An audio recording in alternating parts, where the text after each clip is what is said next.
Ladies and gentlemen, boys and girls, children of all ages, welcome to PHL Sports Nation. I'm your host, Tommy Tomasino, and as you can tell, I am really excited today.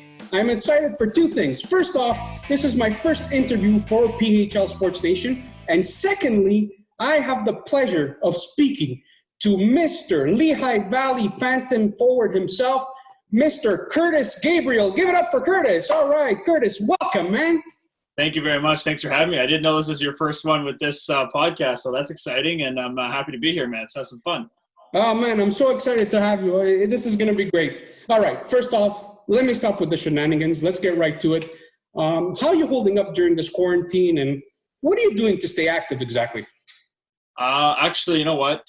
Surprisingly, I'm thriving. I think a lot of the world's having a tough time right now. I know I'm very fortunate to do a job where I've made some good money and I can kind of relax a little bit. I know it's a little uncertain going forward, but at least for the time being, I've tried to just come back to myself, come back to my family, spend time with my mom. The longest time uninterrupted, really, I've spent with my mom the last 7 years. So pretty special for me to be able to do that. My stepdad's here too. I got a whole week with my brother. He came up. Have a new girlfriend in my life, which I'm crazy about, and spend some time with her. But other than that, just been working on things that I usually wouldn't get to. A lot of mental training, a lot of introspection, a lot of mobility and strength kind of mobility, trying to get more flexible. I'm a big, tall guy. And really just kind of recharge after a season that just didn't go the way we wanted it. Yeah, I guess if there's one positive of this whole thing, it's bringing immediate family closer together, right? Cool. Exactly. Yeah. Hey, listen, earlier this week, and I have to ask you about it, earlier this week, the AHL announced its cancellation of the remainder of its season. And I was wondering, how are you dealing with that? And has it changed your daily approach, just knowing that you might not be playing hockey until at least the fall? Yeah, you know what? At first, it was kind of weird. You know, we have obviously like every team has like a group chat, and all the guys are writing in it. What's going to happen?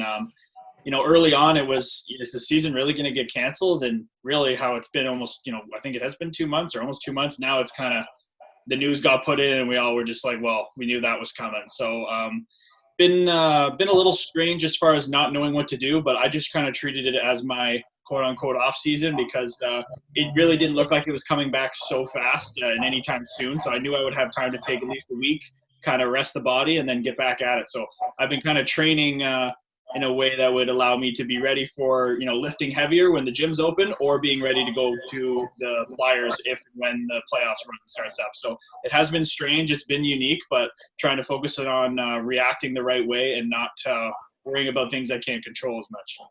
Right. And it's not like when you usually have time off, when you have like, let's say summer vacation or something where you know you're going on and lay down on a beach or something.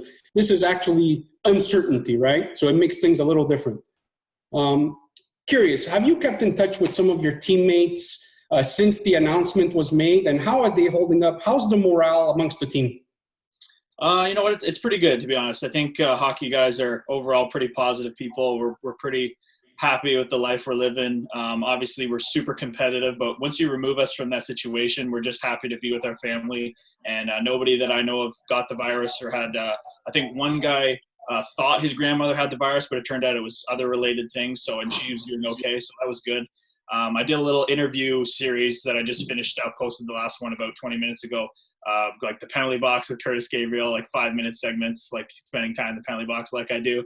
And that was a good way to share that with the fans and kind of a little more of a teammate's perspective talking to them. But as far as the group chat and over text, yeah, we FaceTime with guys and everybody's still posting funny stuff, trying to keep that camaraderie going. That's the biggest thing guys always say is they miss is that locker room banter and the good times that way. You know, it's a job at the end of the day. It's one we love and one that people really are, I guess, envious kids growing up that it is. We do this job for a living, but at the end of the day, it's a job, and we like the social interactions probably the most.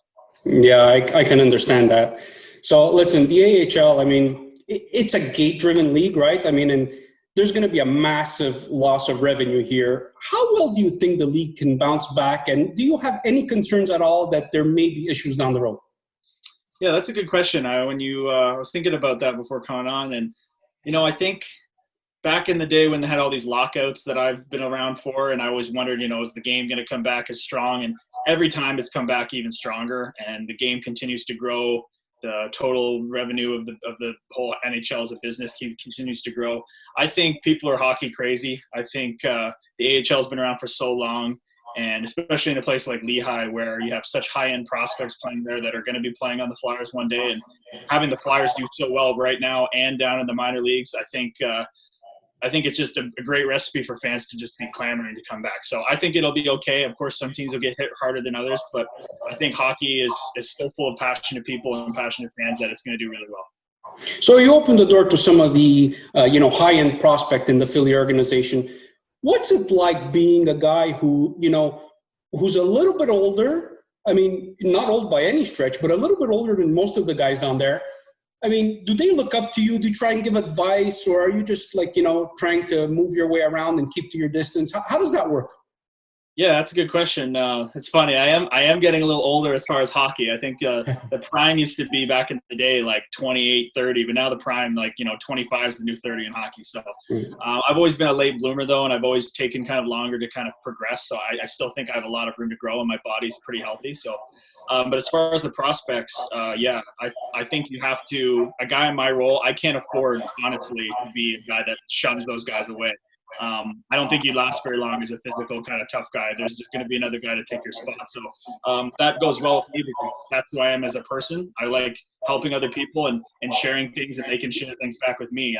Talking to Morgan Frost, probably the biggest prospect. He's a guy who he told me straight up, and he said even in the media, he's never going to lose confidence to make plays. And that's a pretty impressive thing to hear from someone at that age. And he knows, he understands that that's what he's good at. He's going to get paid to make plays, and if he ever stops doing that, he's not going to be doing what he was drafted for. So I can take that in my own way and try to never lose confidence with being physical, with making the right plays in my own game. So I think it goes both ways. I try to set an example of how I carry myself at the rink. If things aren't going my way, I may not be the most talkative guy, but I buckle down and I work even harder. I try to demonstrate that with how I eat, how I train, how I approach everything. So they learn that from me, I hope, and I keep a great relationship with them. I hung out with Ratcliffe, Strome, and Frosty probably the most on the team, and over at their house all the time. So I take things from them, they take things from me. Cool. I'm sure those guys are so glad to have you, man. Listen, you've said before that you played hockey since you were a young kid, like most Canadians, right? I heard that some of your all-time favorite players are Mats Sundin, Wendell Clark, and a little bit more recently, Milan Lucic. I mean, what made you gravitate towards those guys, and what do you like about their style of play?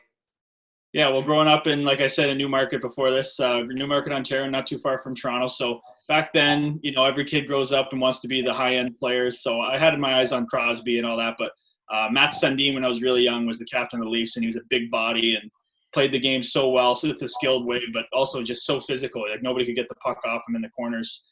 Quiet, unassuming leader. So he was my first kind of big player I liked.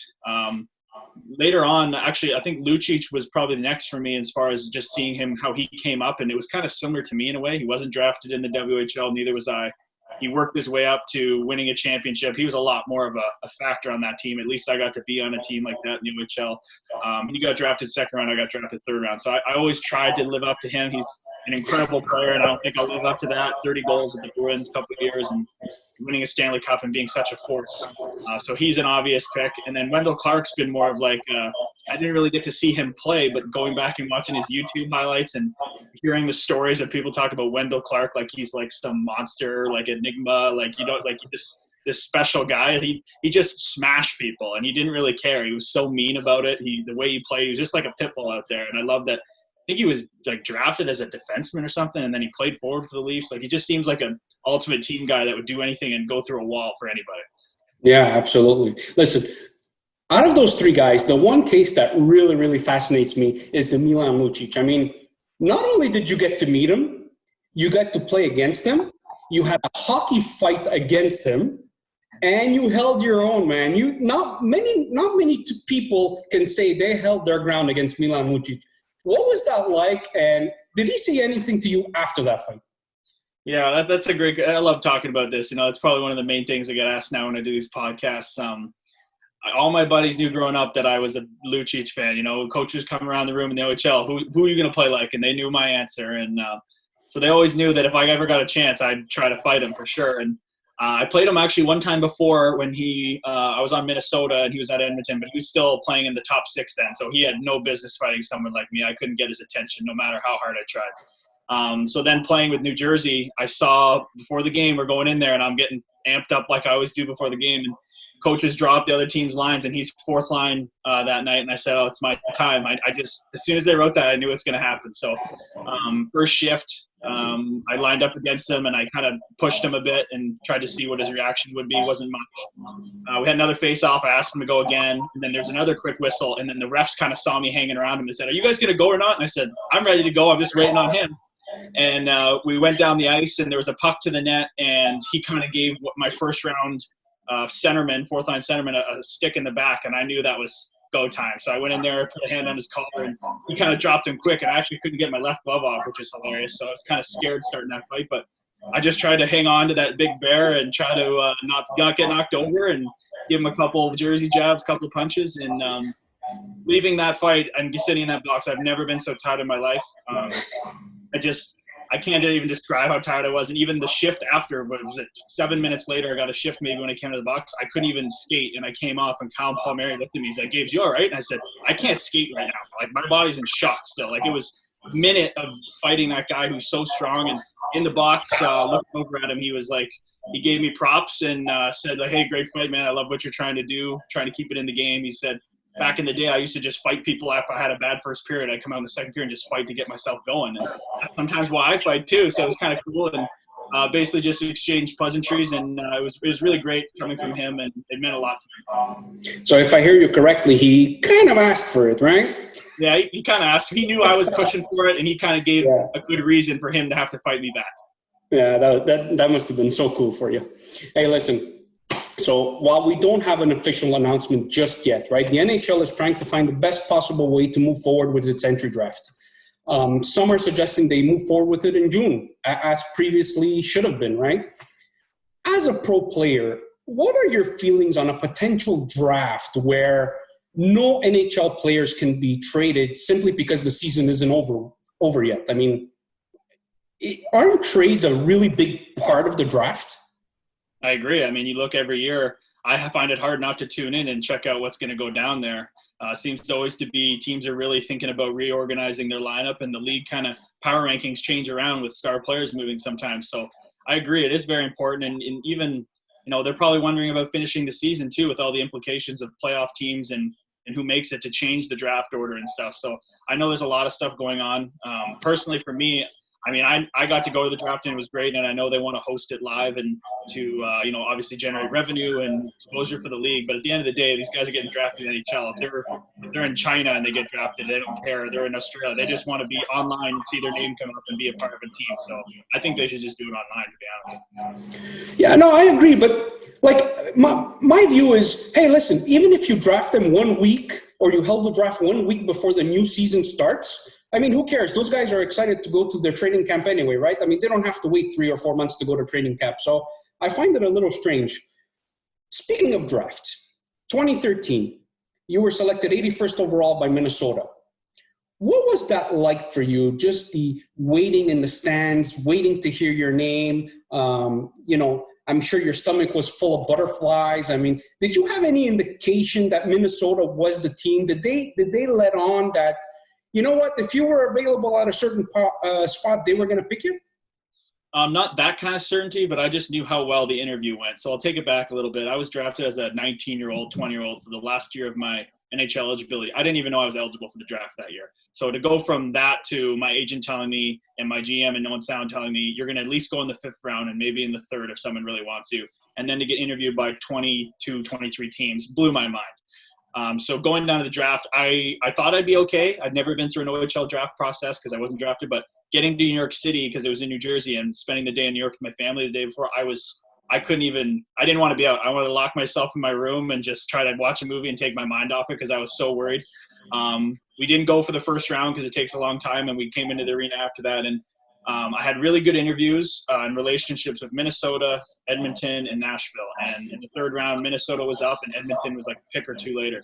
So I kind of had a feeling it might happen.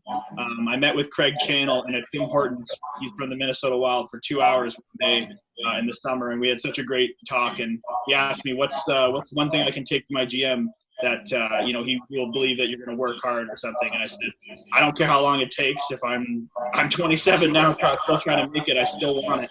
I'm still going to keep trying. And I really didn't even hear my name. I just heard Owen's sound coming over the loudspeaker, and I knew it was me. And I turned to my mom, and she was crying. And I don't really remember, but I remember just floating down the steps down to the draft floor. I didn't even feel like I felt like I was waiting. It was crazy.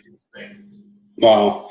Hey, listen, no matter what happens and whatever the NHL decides, right, there's no doubt this class of 2020 is going to do things differently, right?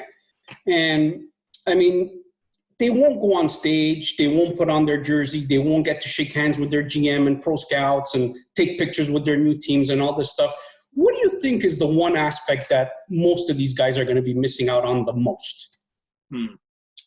I'd say just to be in the arena the way you see it on TV, if you're a guy that was going to attend the draft.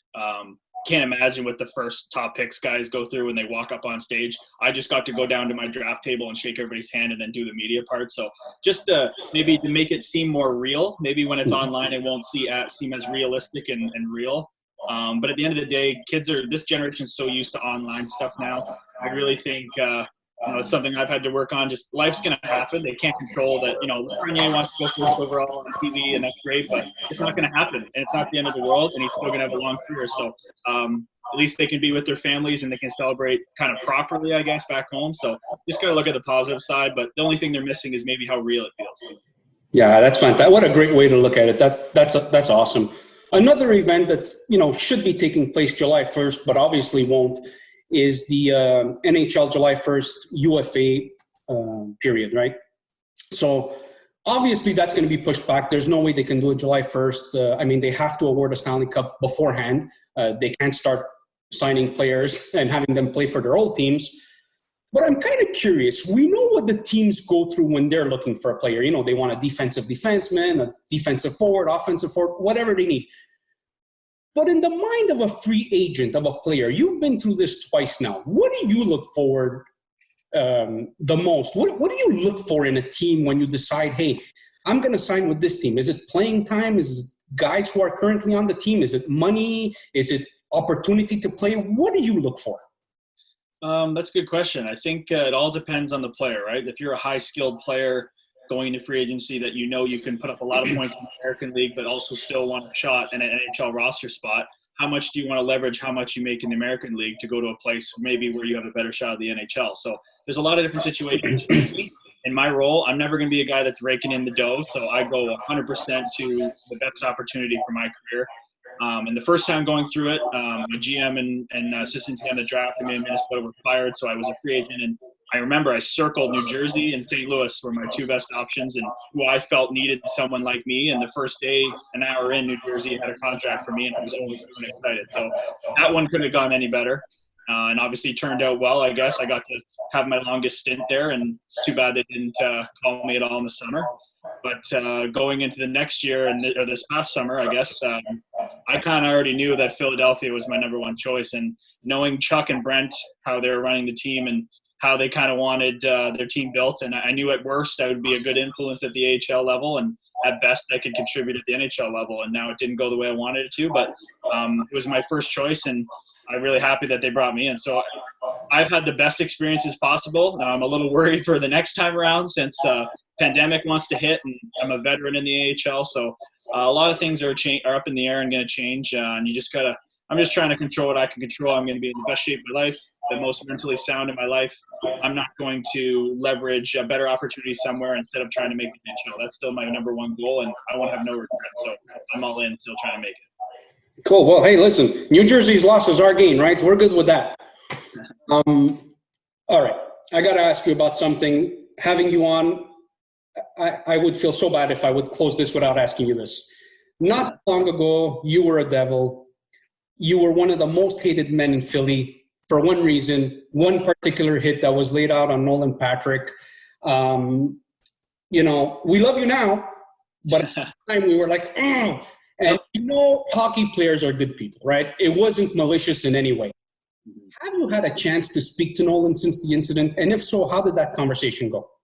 Yeah, so back to the incident, I'm up in New Jersey and I'm playing against the Flyers for the first time, and it's obviously a rivalry, and I'm out there trying to make as big of an impact as I can, and just I'm doing anything to stay in the NHL. And I came off the bench really fired up with a lot of speed, and I saw an eligible player to get checked. No idea who it was at the time, and when he made that kind of quarter turn and I was already committed, in my head before I hit him, I knew this was not going to be good. I've never been suspended at any level for a hit before. So that was a very new feeling, and even you can see my reaction when I go into him and he hits the boards. I kind of just stand up and shrug my shoulders, and I let a guy I train with, Travis Konechny, jump on me a bit, and then they're all yelling at me, and I'm like, guys, if I meant to do it, I'd be trying to rip your head off right now. So I don't think I meant to do that. So going into camp, it was obviously something that I got messages about on the internet, and had something I had to deal with. But I know I'm a straight up person, and I knew when I get a chance to talk to him, it would go great. So I was lucky enough to be in the NHL portion of the training camp's locker room, and one day I came around the corner and there's Nolan Patrick, and we shook hands, and I apologized for it, and he said, "Oh, don't worry about it. He's a good Canadian boy. He understands." And I asked if how did that affect his head at all or anything, and he assured me that it wasn't bad, and that he received another couple kind of hits to his head that were much worse that kind of caused his migraines. And that made me feel a lot better. And from then on, it was a non-issue. And there was other guys in the room, and it was kind of just like water off a duck's back, and you move on. Oh, man, I'm so glad to hear that. Speaking of Nolan Patrick, man, I'm beside myself. I mean, I wish him all the best in a really speedy recovery. What that young man has been going through with the migraine disorder is just unimaginable to me. And we wish him all the best. But hey, speaking of injuries, not too long ago, you posted a picture on Instagram, huge gash on your forearm. I mean, first off, are you okay? And second of all, how did that happen? Yeah, so it was an old injury, and I'm trying to become more active on social media, and I wanted to, to get something on your highlights, I think you have to have it reposted on your story or something. So the only way to do it was just to post it, and I didn't think anything of it. I don't think it's that gory, but I guess it was, and I guess I don't have a queasy stomach or something, but I should have kind of drawn it out or had a caution, but I apologize to people for that and took it down. But I was back on, I think it was November 17th, 2017, playing against the Grand Rapids Griffins. I think that was the time. And I hit a guy named Robbie Russo when he was coming down off the point on my right wing in my defensive zone, and I hit him pretty good, and he fell down, and I turned to face the play with my back to him and him on all fours, and the board's right beside him. So he stood up and basically tabletopped me like you do back in elementary school with buddies, and I fell back on the back point of his blade with my bare wrist. And didn't have the wrist protectors on. I have them on my socks for my Achilles, but not there. And I felt it, and then I stood up and I looked at it, and it didn't hit an artery or anything, so it didn't bleed much, but I could tell something wasn't right. But then it's immediately after that, the pain hit because it cut 75% of my median nerve. And so it felt like my arm got lit on fire, like somebody dumped gasoline lit on fire. So immediately the pain hit, and I just started jumping around like a deer that got shot, and I just threw my gloves off and I looked it down the tunnel. And the pain was bad, but then it's just immediately switched to, I'm going to be not playing hockey for a long time. And I'd been playing really well and felt like I'd be going up sometime soon. And it was a tough pill to swallow, so I kind of freaked out after that. But the doctor did a good job. I guess he did as good as the job as he could have, and I have pretty good range of motion now. It's getting better, and a little bit of feeling loss, but lucky to get away with it with just that. Yeah, man, those hockey skates are so sharp. Thank God, knock on wood, that it doesn't happen more often, right? You'd think it happened more often. Everybody's got two of them, and everyone's on the ice at the same time. Hitting contact sport, it's wow. I think people don't realize that I've been cut multiple times by skates. So in scrums, when I'm on the ice and somebody's tackled me or I've tackled them, and little nicks kind of catch your thigh. So I've cut a couple little cuts I didn't even know about till after the game to get stitched up. But I think there are companies working on trying to get like a full, more protection. Like we should really have Kevlar from our neck down, really. Like we shouldn't have it just on our wrists and our Achilles. We should have it like kind of, I just think the technology's there, because this Kevlar stuff on our wrist guards and our socks, it really shrinks up when you wash it. So it's kind of like, guys don't like it. We're always like, oh, I got to put these socks on. But it's better to put a tough sock on than get your Achilles cut. And it kind of should be kind of the same idea for your whole body. So hopefully one day they have that, because it's really dangerous. Right. Well, hey, listen, as a good old Canadian boy, there's no doubt you started playing hockey at a very, very young age, right? Mhm. I'm just curious, at what point were you playing that you realized, hey, I can actually make a career out of this? I might be a pro hockey player, and it's not just for fun, and it's not just because I love the sport. I might actually make a living out of this. I mean, do you remember the exact moment where that? I think so. So I was never a top end player growing up. I played at all the lower levels. At the age of 10, my dad pushed me to play. We got a bunch of releases, and I went and played at a different town at the highest level because the team I was on had some NHL players on it now, and I couldn't make it. So that was the only year I played a high level. And then I lost my dad, and the confidence kind of went downhill. And I just went back to playing hockey for fun. And I was when it was the year for the OHL draft. I don't even know what the OHL draft was. No scouts didn't know who I was. All my buddies started going out for tier 2 teams to get college scholarships. And I thought, hey, if they're going out, I should try it. My mom's a teacher. She'd want me to get a scholarship. So I started training for hockey for the first time, took it seriously. And I almost made that team off the bat, but they said, you got to go play some more hockey. So I went and played major midget AAA. And a coach there actually told me, hey, if you want to continue to play hockey, you got to play more physical. Like, you're not going to be a scorer by any means. So I kind of took that to heart. Me and my mom said, hey, we'll try it out. And started playing more physical, and I started to enjoy it. And then going back to that same team, Newmarket Hurricanes, next year I made the team. And then I randomly got invited to an Owen Sound Attack training camp because a scout saw me at a junior C skate that I was at just for fun. And when I went up there and made that team, that's kind of when I knew I had a chance to maybe turn this into, not just a scholarship, but a pro career quicker than I thought. It took a long time. It took 3 full years before I was even close to getting on the radar, really, and I finally was able to. But I think that year when I made that team at 17 was kind of when I knew I had a little chance. Wow, that is so cool. All right.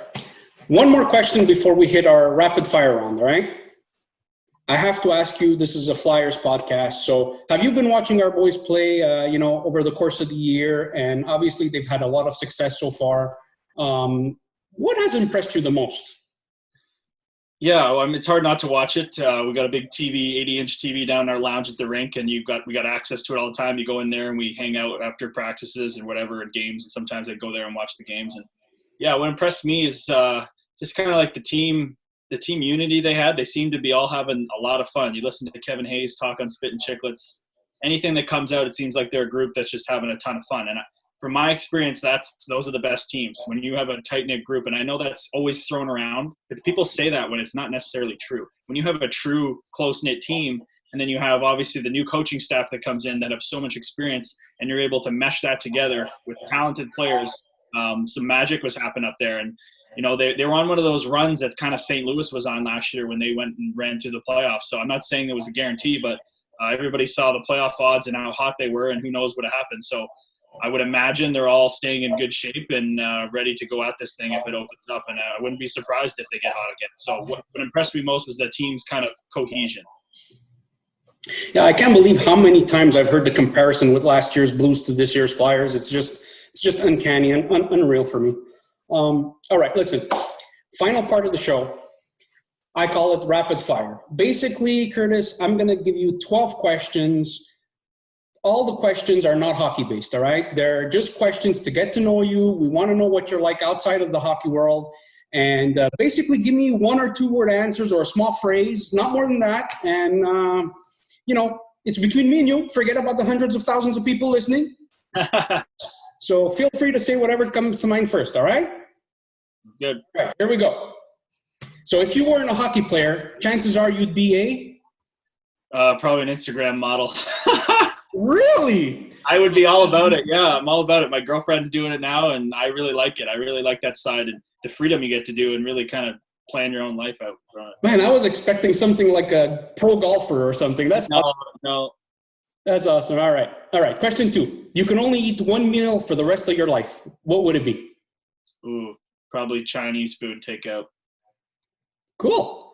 Day at the countryside or day at the beach? I'll go beach. I'm a beach guy, beach volleyball. All right. Favorite sport to watch outside of hockey? Maybe beach volleyball. When it comes to movies, comedy, drama, or sci-fi?